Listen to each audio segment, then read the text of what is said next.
Caleb Tallman, Team F1 Sports. I'm joined with head coach Mike Cottrell of the Hayesville Yellow Jackets. Coach, huge win, 83-47. It was a lot closer than that at times. Carolina National, a really good team. Y'all kind of just dictated the pace tonight, and I think that was the story of the game.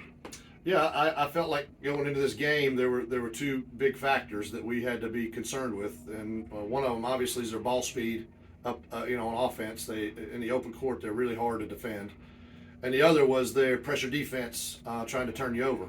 They probably averaged more turnovers per team than we've seen all year. So, I think we had, seven turnovers tonight, and we did a real good job getting back in defense. So we executed that. The kids have listened all year, and they've adjusted, and they're rolling right now.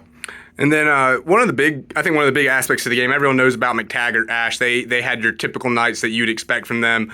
And coming into the game, it may have been a game that Kyle Lunsford probably wouldn't have played a ton in as one of your first guys off the bench, just because of the way they played. They're going to play a lot more guards, didn't have really any traditional post players, but y'all got in a little foul trouble and you needed him, and he came off the bench late in the second quarter and just provided a huge impact. Just tell us what you thought about his game tonight. He's done that all year. He's a starter. He started every game last year. He was injured early in the year, and he came back and accepted his role. He knows he's a starter, but I just didn't feel like we wanted to mess with that starting lineup, and he understood that and took that on, and he's as important as any starter we have, just like the rest of the guys on the team.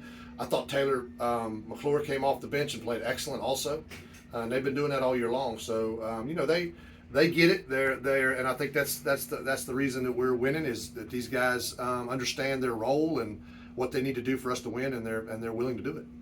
And I'm trying to remember, and maybe you'll remember, I think, what's it been since 2012, 2013-ish, that y'all have made it past this third round to make it to an Elite Eight.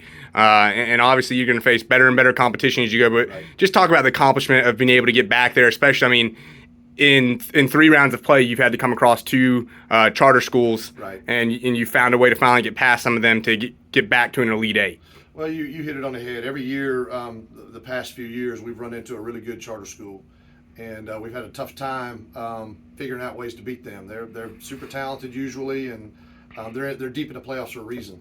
And there's no exception this year. Those 2 teams we just played were excellent teams. They're well coached, super athletic.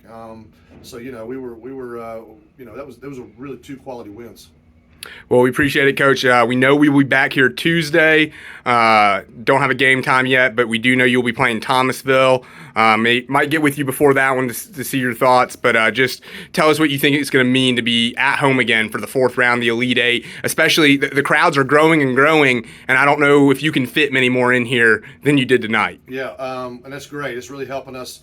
Hayesville's always been known as a supportive community with their athletics, and this year's no exception. I think they're excited to get back after the last few years, and be part of what we're doing. And so we'll see what happens from here on out. But they worked all year long for this 1 seed, and it's starting to pay off a little bit. And I hope that Tuesday night it'll help us also. Appreciate it, Coach, and we will be back here live on Tuesday night to see the big game. Thank you.